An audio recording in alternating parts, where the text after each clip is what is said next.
Most government authorities and health agencies recommend an omega 6 to omega 3 ratio of anywhere between 4 and 19 times as much omega 6 as omega 3.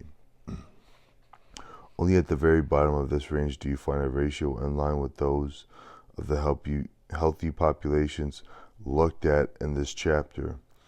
Populations with low rates of heart disease, such as the Japanese and Greenland Inuits, have a much lower omega 6 to 3 ratio, about 1 to 4 times more omega 6 than omega 3.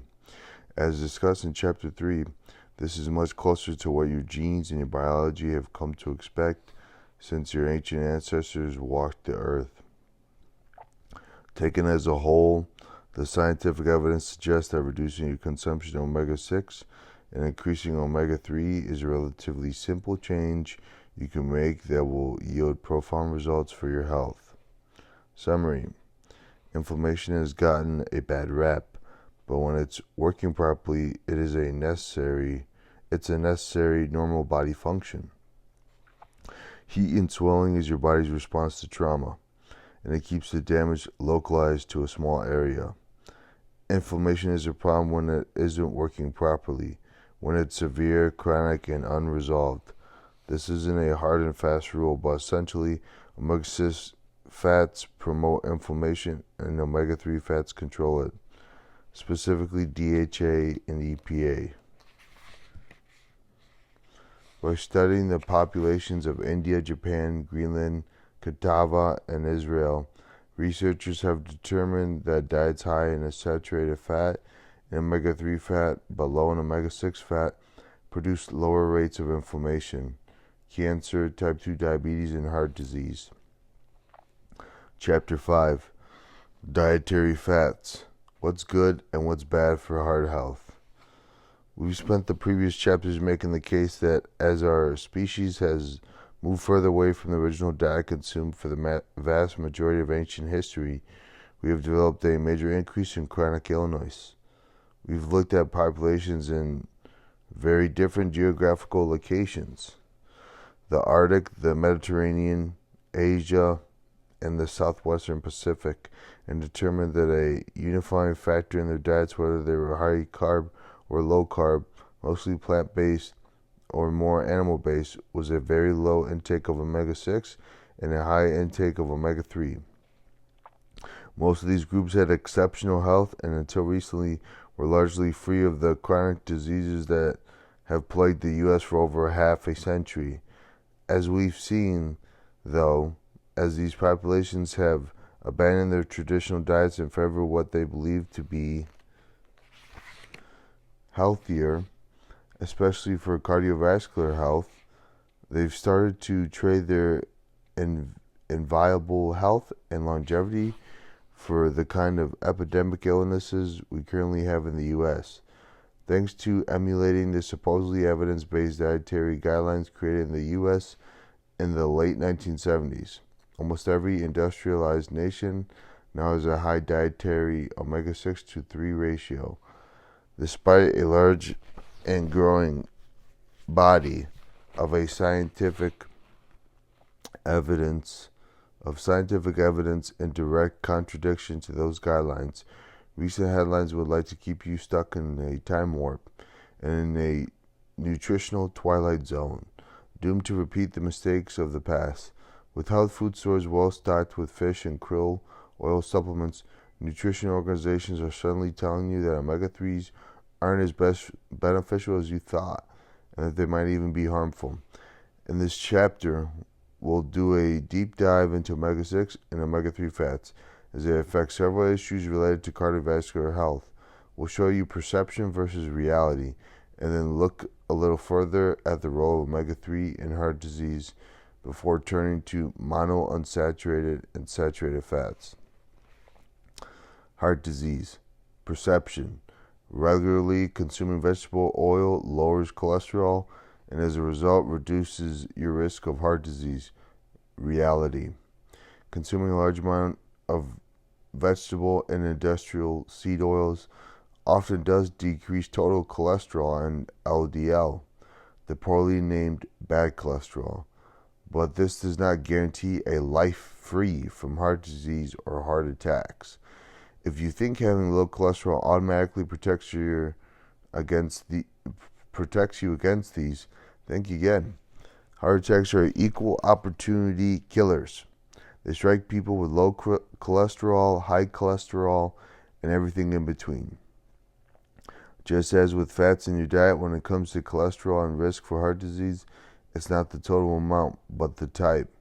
High vegetable oil intake increases the small, dense LDL particles that are much more harmful for your heart health than the large, buoyant ones. It also increases the susceptibility of LDL particles to oxidation, and these damaged particles are much more likely to cause trouble in your blood vessels than ones that aren't oxidized. Finally, a high intake of industrial seed oils often lowers HDL, good cholesterol. And if your total cholesterol is lower because your HDL is lower, that's not something to celebrate. The role of omega-3. Perception. Omega-3 fats, EPA and DHA, may increase LDL and therefore increase your risk of heart disease. Additionally, omega-3s may raise your blood sugar and insulin levels and are inherently susceptible to oxidation and thus may increase oxidative damage in your body. Reality. It's true that EPA and DHA can increase LDL, but unlike the omega-6 seed oils, they tend to increase the benign large buoyant type while reducing the more harmful and small dense type, the type more likely to build up inside your artery walls. So the overall influence of EPA and DHA on LDL is beneficial. Additionally, EPA and DHA reduce inflammation and the tendency for your blood to form dangerous clots, such as those that can cause a heart attack and stroke. These important fats can also reduce blood pressure and improve the overall health and function of your blood vessels. The dilating and constricting discussed in Chapter 4. The reason recent studies have started to question the benefits of omega-3s is that in some circumstances they haven't shown the positive impact expected from them. What were those circumstances?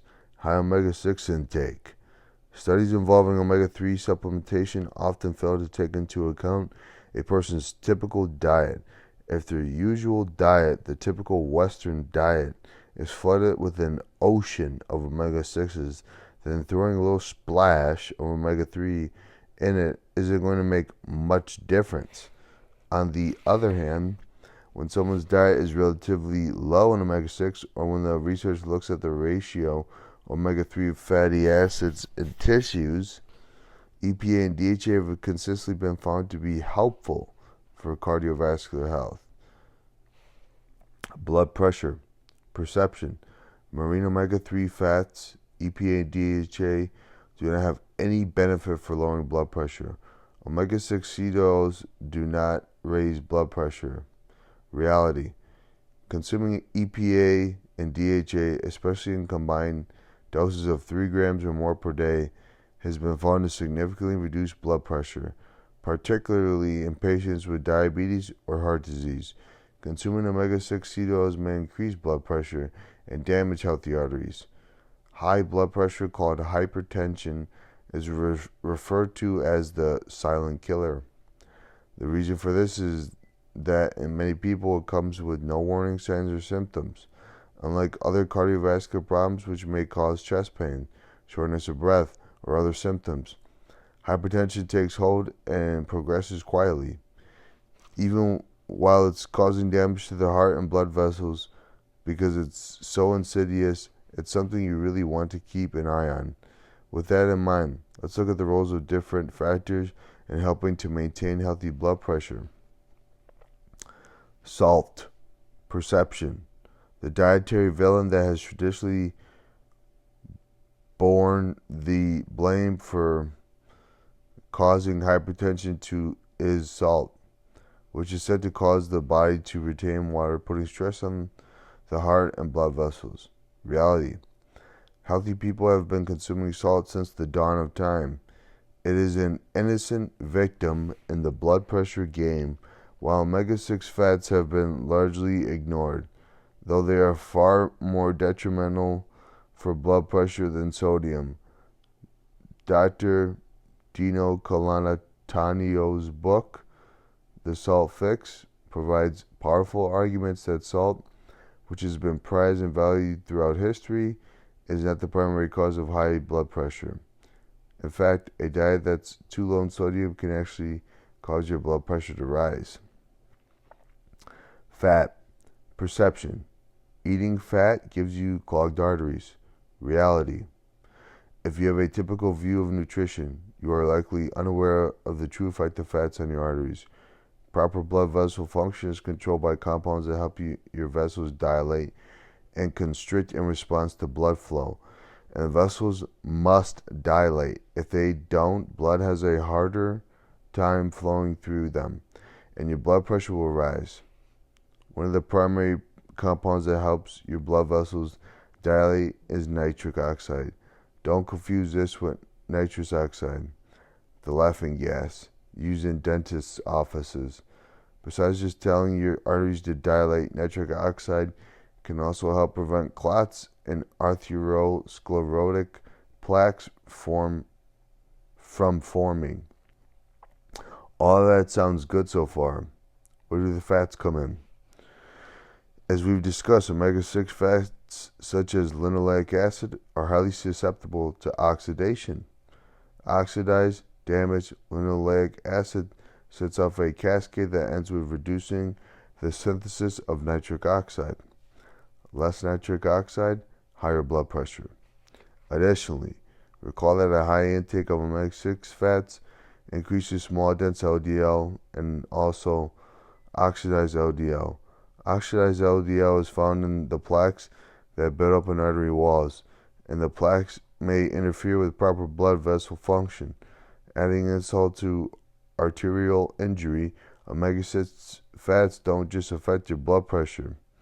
By interfering with your blood vessels' ability to dilate, they may also promote the formation of compounds that actively direct your blood vessels to constrict.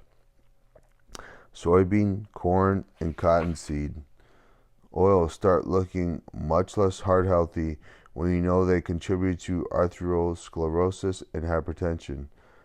However, this does not necessarily apply to omega-6 found in its natural food state, such as in nuts and seeds. Figure 5.1 compares the old and new dogmas regarding the role of linoleic acid in coronary heart disease. Old dogma: linoleic acid, decrease in total cholesterol LDL, decreased risk of coronary heart disease.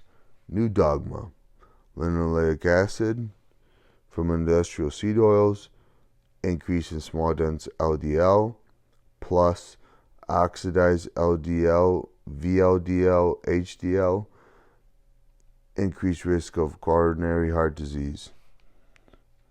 Figure 5.1 Old and new dogma regarding omega-6 linoleic acid and risk for CHD. Fats and blood pressure. Let's start with the ones we know best at this point. How do omega-3 fats stack up against omega-6 with regard to blood pressure?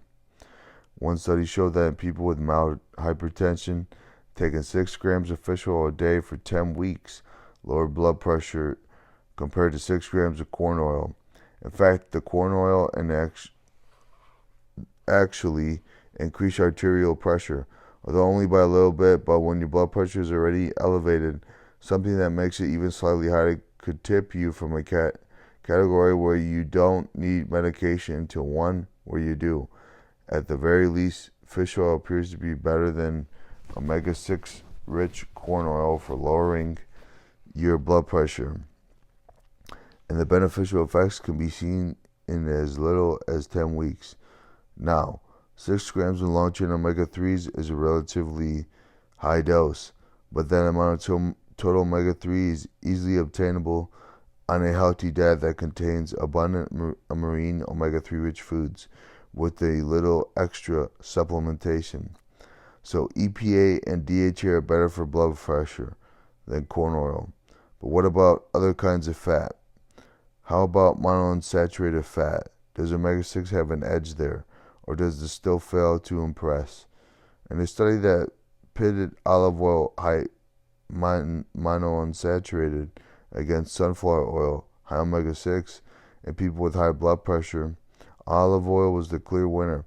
For 6 months, people consumed a diet high in monounsaturated fat and low in polyunsaturated, or a diet lower in monounsaturated fat and higher in polyunsaturated. After 6 months, they switched over to the other diet so that the effects of both diets could be evaluated in all participants. So how good was the sunflower oil for heart health? Not as good as the American Heart Association would like you to believe. Remember, they recommend that you get as much as 10% of your calories from omega-6. The sunflower oil diet was right in that ballpark. Study participants started out with an average blood pressure of 134/90. Normal is less than 120/80. At the end of the olive oil diet, their average blood pressure had decreased to 127/84. Still slightly elevated, but much closer to healthy. After the sunflower oil diet, blood pressure didn't drop at all. In fact, it slightly increased to 135/90. The real kicker, though, was in people's medication. After the olive oil diet, study participants' blood pressure medication was reduced by 48% compared to just 4% after the sunflower oil diet. 8 on the olive oil diet were able to quit their medication altogether, while all on the sunflower oil continued to require medication. Not only that, but 2 people who didn't need blood pressure medication at the start of the sunflower oil diet did need it afterward. The researchers believe that besides differing effects of the various fatty acids in the 2 oils, the polyphenols in the olive oil likely increased nitric oxide, which would have resulted in lower blood pressure. Polyphenols are responsible for the peppery some olive oils have, or the mild burning sensation you feel at the back of your throat when you taste a high quality olive oil. So if you enjoy sunflower seeds, it's okay to eat them occasionally in your salad or at a ball game. Although some physicians like Stephen Gundry believe most seeds should be avoided due to their high lectin content. But you need to avoid using seed oils when you cook.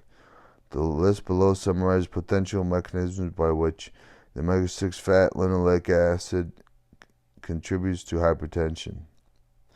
May reduce synthesis of nitric oxide, inhibits insulin signaling and eNOS activation in the vasculature, increase oxidized LDL, which may result in blood vessel dysfunction and hypertension, increase production of compounds that constrict blood vessels, increase in chronic inflammation resulting in blood vessel dysfunction. The benefits of EPA and DHA. High doses of marine omega-3 fats have natural blood thinning properties. This is a major benefit if you are at risk for conditions involving blood that is hypercoagulable, that is, blood that forms clots too easily. People with metabolic syndrome, which results primarily from insulin resistance, often have hypercoagulable blood. As you recall from the previous chapter, a high intake of omega-6 fat seems to contribute to insulin resistance. Think of it this way.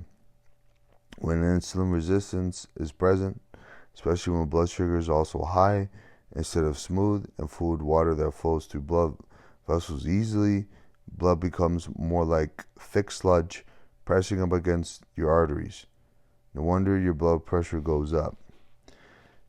In a study of obese individuals with hypertension and poor blood lipid profiles, supplementing with fish oil led to lower blood pressure and triglycerides and a normalization of blood clotting. Another study involving both non-diabetics and those with type 2 diabetes, fish oil supplementation resulted in impressive reductions in systolic blood pressure. The top number. Diabetics went from an average systolic pressure of 159 to 146. Diabetics' average systolic pressure dropped from 158 to 142. Even with these dramatic reductions, these individuals were still hypertensive, but marine oil certainly helped things start to trend in a much healthier direction. Fish oil is powerful stuff, but we can't expect it to do everything.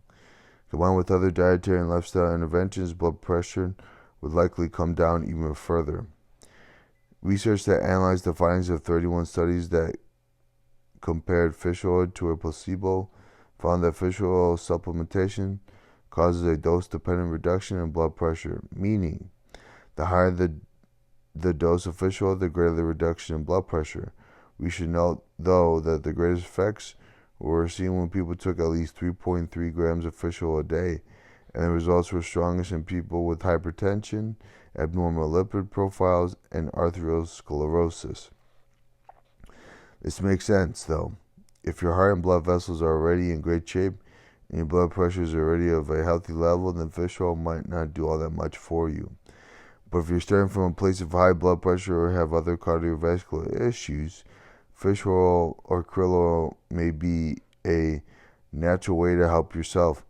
Another analysis of several trials backs this up. When given at doses above 3 grams per day, long-chain omega-3 fats reduce blood pressure only by an almost negligible amount in people with normal blood pressure, but the reduction was notably greater in those with high blood pressure. Other studies corroborate these findings. An analysis of 36 randomized trials found that an average dose of 3.7 grams of fish oil per day caused significant reductions in blood pressure. Another analysis of 16 trials showed that omega-3 supplementation ranging from 0.5 to 4.5 grams per day over an average of about 2 months improved blood vessel dilation. These results were consumed in those who were overweight or had type 2 diabetes. Cardiovascular problems are the leading cause of death among type 2 diabetics. So an intervention that leads to better heart and blood vessel function are most welcome in this population, especially when it's something as simple and inexpensive as taking fish or krill oil. ALA, the parent omega-3. Recall from the introduction that alpha-linolenic acid, ALA, is considered the parent omega-3, and linoleic acid, LA, is considered the parent omega-6 because these are the starting compounds that can be converted into other kinds of omega-3 and omega-6 fats. If you think of a family tree with many branches of children and relatives coming down from 2 parents at the top, ALA and LA are at the top of the omega-3 and omega-6 fatty acid family trees. ALA, found in leafy greens, flax seeds, walnuts, and some legumes, is the parent compound whose offspring are EPA and DHA. We've explained that through our adaptation to different geographic habitats and food supplies, most of us have a very limited ability to convert ALA into EPA and DHA, and are better served by getting these fats preformed from seafood. Nevertheless, ALA itself, independent of EPA and DHA, seems to have beneficial effects on blood pressure. One study showed that for each 1% increase in the amount of ALA in stored body fat, there was a decrease of 5 in systolic and diastolic blood pressure. Again, 5 points might not sound like much, but with current diagnostic standards, even a 1 or 2 point change could mean the difference between officially being diagnosed with hypertension and receiving medication, which typically comes with unpleasant and sometimes dangerous side effects, or staying in a less risky category, with your doctor more likely recommending diet and lifestyle changes.